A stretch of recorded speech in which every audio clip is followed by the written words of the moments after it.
Well, hey everybody. Got a kind of an interesting task here today. I opened up a colony over at my friend's house. Oh dear, look at all these ants. Opened up a colony over at my friend's house and found what appeared to be a virgin queen, and she was on the top cover like these ants are. And there was also a queen in that colony. So now we had to contemplate, we had to consider. So what I'd like to do today, if these bees tell me they can stand it, is to make up a queenless nucleus and get that ready to accept her. You see here they're drawing these out pretty well, starting to fill them up with nectar. I think it was just 2 weeks ago I put these on as they were totally bare. So they're starting to work them, not too much crosswise or burr, a little bit maybe on this one. No, not awful, but we'll tamper that down a little bit.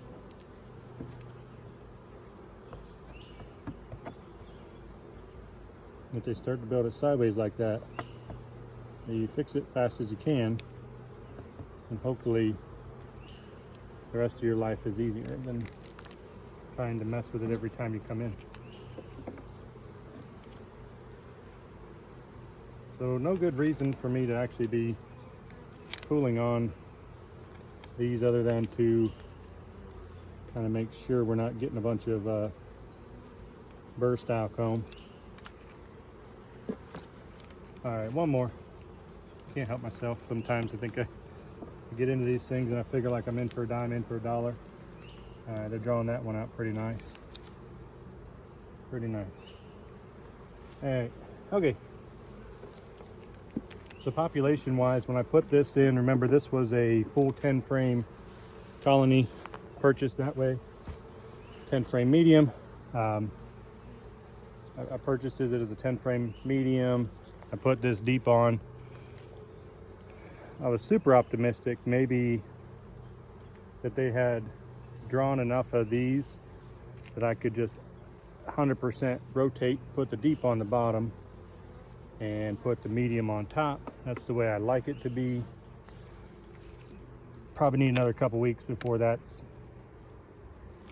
something that's realistic.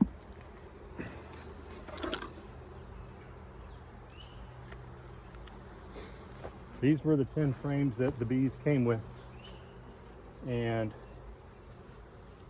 my hope is between this one and the neighbor next door to shake in bees, a frame of at least one frame of food and a frame with some brood on it. Put them over on the hive stand next door. It's off camera right now. And then later today, after a couple hours of queenlessness, a couple hours worth, to have them ready to accept that virgin and have her establish that colony as her mating colony where she would mate in return. I have to go away one more week. Nice. See, that would be a good one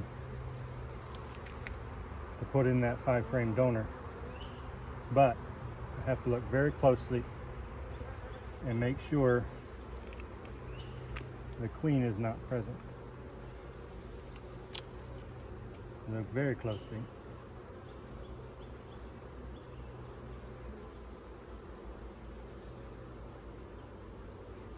I absolutely don't see a queen. Twice.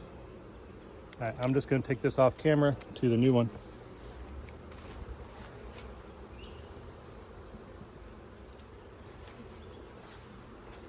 I don't want to rob this one down fully, so I won't take more than 2 off of this colony. Oh man, that's that's one I want though. But you're torn, right? You're torn between trying to give the new colony as much chance of being successful as possible, while at the same time not wanting to pull this one down to 0. Let's look and see if there's a better one. So it's a dance. It's I'm not an artist or a scientist, but they say that beekeeping is as much of an art as a science, but I'm just trying to figure it out. Sometimes I get lucky and make the right choice. It's a good brood frame. I'm pretty confident that as long as there's no queen here, it's another really good candidate to move next door.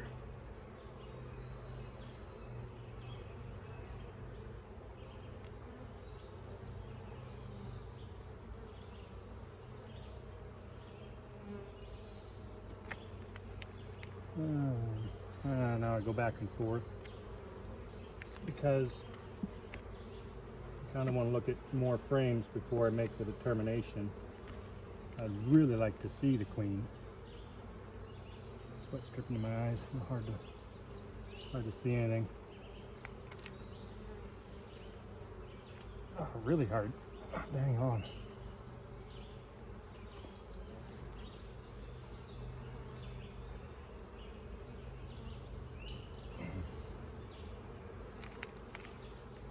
It's not even that hot necessarily, it's just muggy.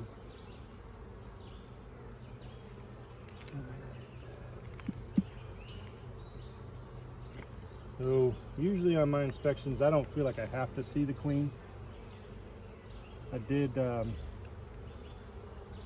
over to the in-laws place earlier today and I placed a queen excluder under 2 of the honey supers in there.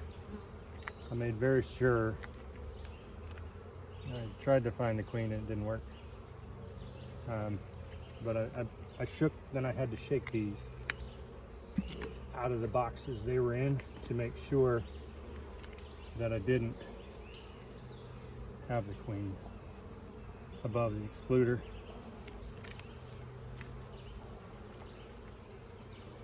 And I could shake bees here, but I want bees for the new place. I want these bees that are on the frame to go be part of that. All right. I don't see the queen. Take this one over.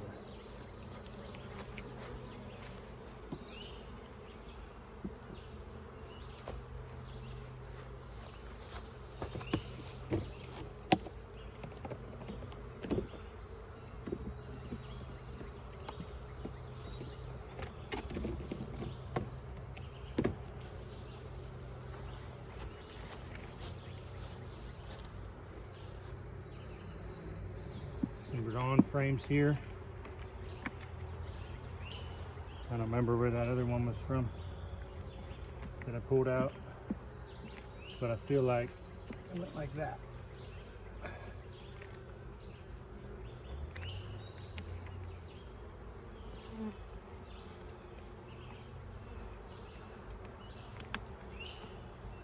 And this one was on the edge.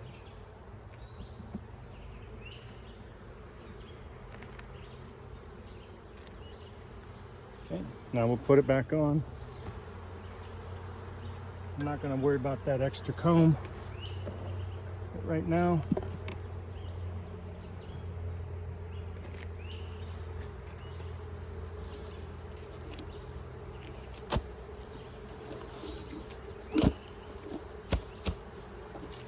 Take as many of those ants off as we could get.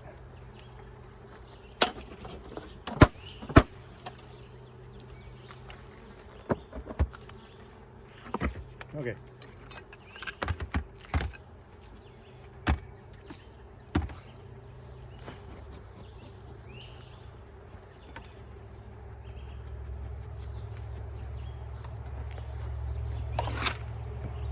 Now what we'll do,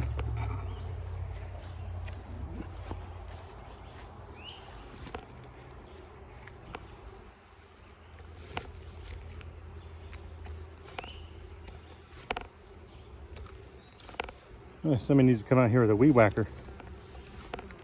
That's me. Oh dear. Okay. So now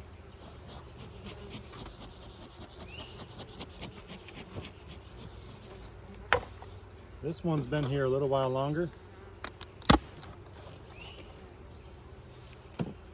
And my hope is that I can flat out reverse these two, where I just put the deep on the top or on the bottom and the medium on the top.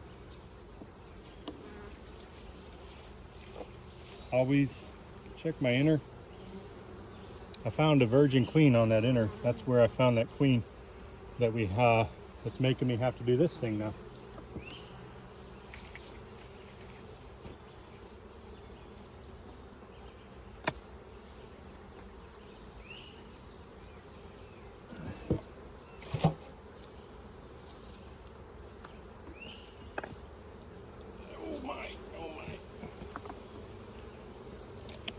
That's why I want the deep on the bottom.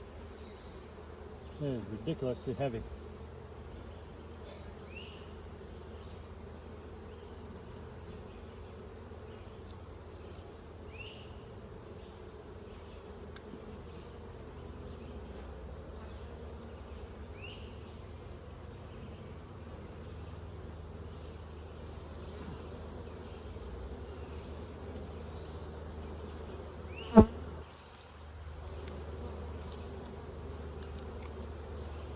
Alright.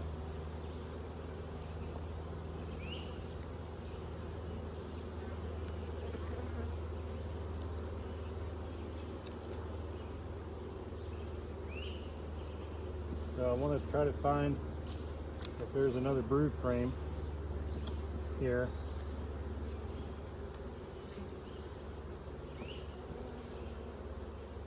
There's one. A lot of young larvae and brood. So we'll check, make sure there's no queen. Best we can. And move it over.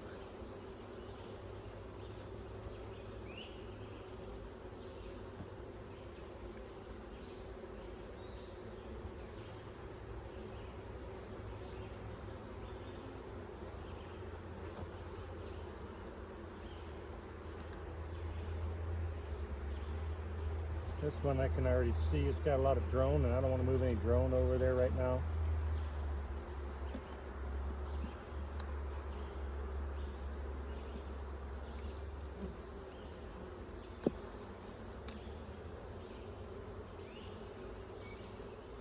Some pollen, some eggs, some larvae. As long as there's no queen. Which I do not see her. All right.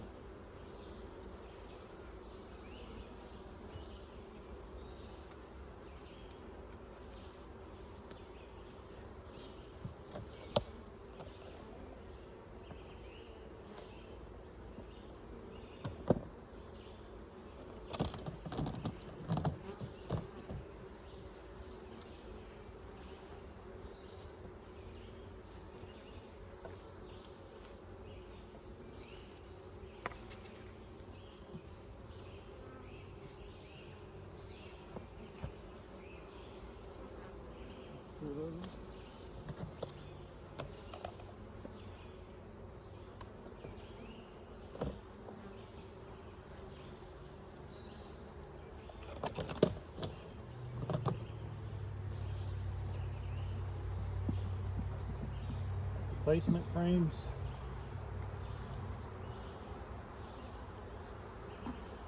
Grab this one back.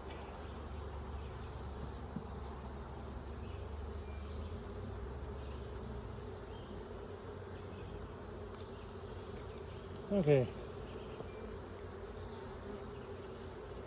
Now this is going to be a little bit of a dance, a little dicey. I'm actually going to take the whole colony off the box.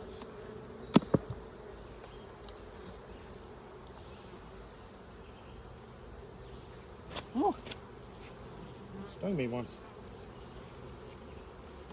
Youch. Alright, put the deep on the bottom.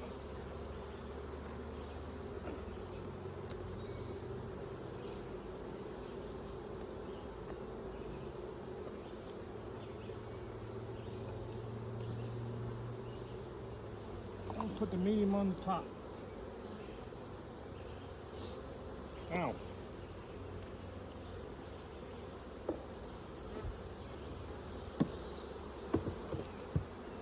Okay, that was enough fun. Really hurt getting stung in the knee.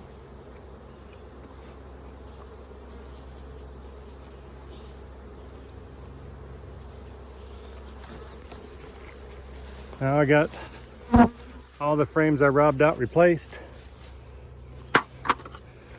I've got a 5-frame queenless. Come back out in a couple hours and introduce that virgin queen there, and they should be able to take her. Prior to releasing her, I'll see how they behave with it. But usually my experience has been after a couple hours of queenlessness, they'll accept her pretty readily.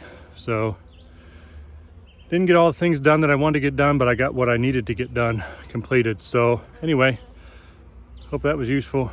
Thanks for watching.